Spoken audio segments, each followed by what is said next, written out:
Sir అయితే ఇప్పటికే Ukraine యుద్ధం ముగింపుకు సంబంధించి చర్చ మొదలైంది.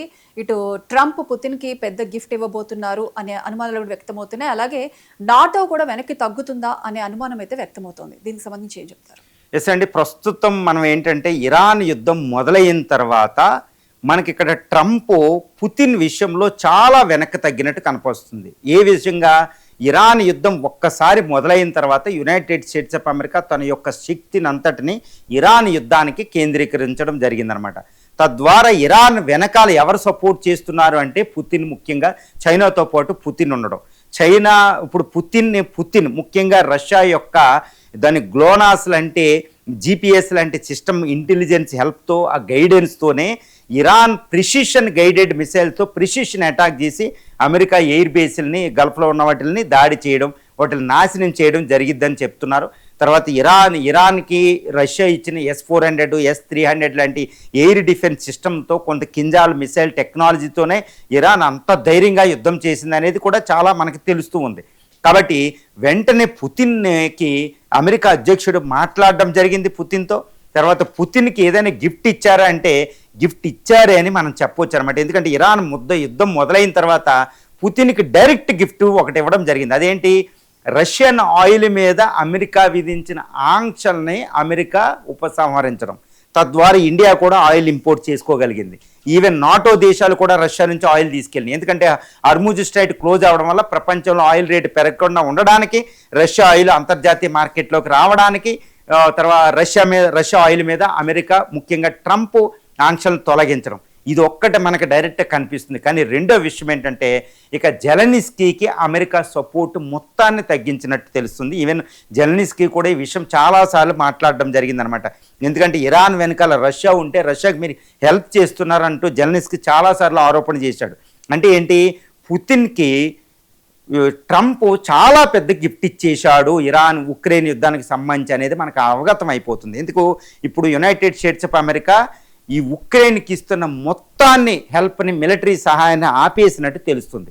అంటే ఉక్రెయిన్కి అమెరికా మిలిటరీ సహాయాన్ని, ఇంటెలిజెన్స్ సహాయాన్ని ఆపేస్తే రష్యా విన్ అనేది ఉక్రెయిన్లో చాలా నిమిషాల్లో, రోజుల్లో అయిపోతుందన్నమాట. ఇది ఇప్పుడు సిద్ధిస్తుంది.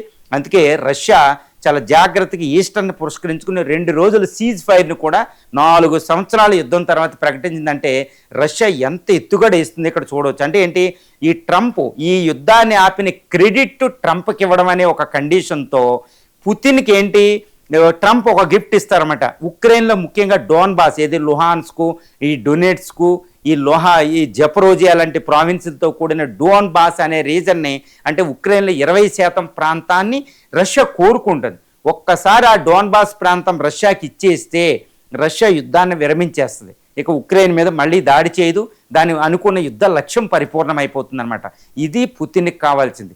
ఇది ఆల్రెడీ ట్రంప్ ఎప్పుడో జెలెన్స్కీకి అది వదిలేస్తే యుద్ధం ఆగిపోద్ది కదా అని చాలా చెప్పడం జరిగింది వైట్ హౌస్లో పబ్లిక్గా.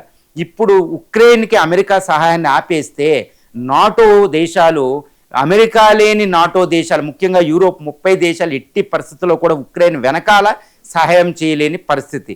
ఈ సహాయం చేయకుండా ఉండడానికే ట్రంప్ పుతిన్ను కలిసి నాటోని అటాక్ చేస్తున్నారు. ఒక విచిత్రంగా అనిపిస్తే ట్రంప్ ఏం చెప్తున్నారు? నేను నాటో నుంచి వెనక్కి వస్తా, ఉక్రెయిన్ యుద్ధంలో మీరు ఏమి చేయలేరు, నేను హెల్ప్ చేయనని ట్రంప్ డైరెక్ట్గా ప్రకటించడం.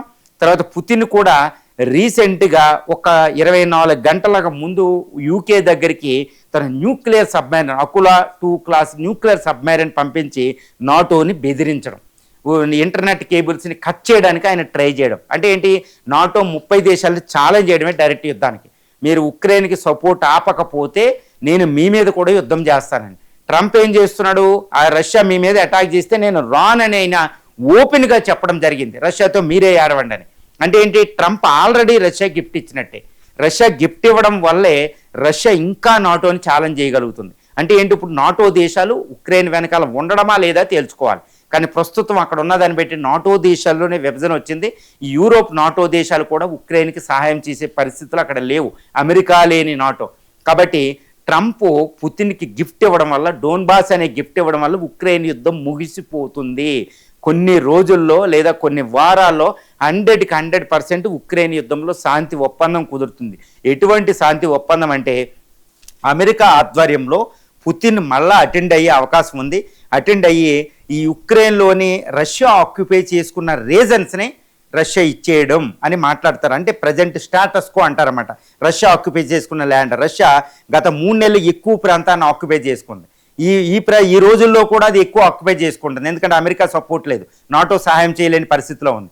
కాబట్టి డోన్బాస్ని రష్యాకి ఇచ్చేసి రష్యా ఇప్పుడు ఉక్రెయిన్లో జెలెన్స్కీకి కొత్తగా ఎలక్షన్ పెట్టి జెలెన్స్కీని పదవిచ్యుతం చేయడం, ఈ విధంగా రష్యా కోరుకున్న కండిషన్స్ అన్నీ కూడా ఉక్రెయిన్లో అమలు చేసి ఉక్రెయిన్ రష్యా యుద్ధాన్ని ఆపిన ఘనతని ట్రంప్కి ఇవ్వడం, ట్రంప్ నోబెల్కి అపాయింట్ చేసుకోవడం, ఈ విధంగా ఉక్రెయిన్లో గొడవను వదిలించుకుని వెంటనే ఇరాన్ దగ్గర అదేవిధంగా చైనా దగ్గర అమెరికా ఫోర్స్ని పెట్టాలి, అనవసరంగా నేను యూరోప్ దగ్గర పెట్టనని ట్రంప్ చెప్తున్నారు న్యూ సెక్యూరిటీ స్ట్రాటజీలో భాగంగా. కాబట్టి రష్యా ఉక్రెయిన్ యుద్ధం అంటే ఫిబ్రవరి 24, 2022 నుంచి 4 సంవత్సరాల పైబడి, అంటే గత 1510 రోజులు సాగుతున్న రష్యా ఉక్రెయిన్ యుద్ధం తొందరలో ముగింపు. ఈ యుద్ధంలో 100% విజయం ఎవరిదంటే రష్యాదే. రష్యా విజయం ఒక హైలీ ఎక్స్పర్ట్ చెప్తున్నట్టు రష్యా ఉక్రెయిన్ యుద్ధం వల్ల పరిణామం ప్రపంచ వరల్డ్ ఆర్డర్ చేంజ్ అవ్వబోతుంది. ఏంటి అంటే ద గ్రేట్ నాటో విడిపోయింది. ప్రపంచంలో 500 సంవత్సరాలుగా ఉన్న యూరోప్ ఖండం ఆధిపత్యం ఫస్ట్ టైం ప్రపంచంలో పోయింది.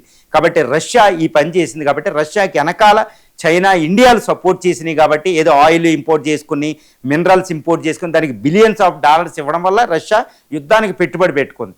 కాబట్టి రష్యా వెనకాల ఇండియా, చైనాలు కలిసి ఉక్రెయిన్ యుద్ధంలో విజయం సాధించడం వల్ల యూరోప్ ఖండం యొక్క డామినెన్స్ ప్రపంచంలో పోయింది. కాబట్టి ఇది రష్యా యొక్క ఘన విజయం అని చెప్పొచ్చు. ఈవెన్ ఇండియా, చైనాల యొక్క విజయం అని చెప్పొచ్చు. ఉక్రెయిన్లో డోన్బాస్ రష్యా సొంతం. ఈ వ్లాడిమిర్ పుతిన్ జీవిత లక్ష్యం పరిపూర్ణమైందని చెప్పొచ్చు.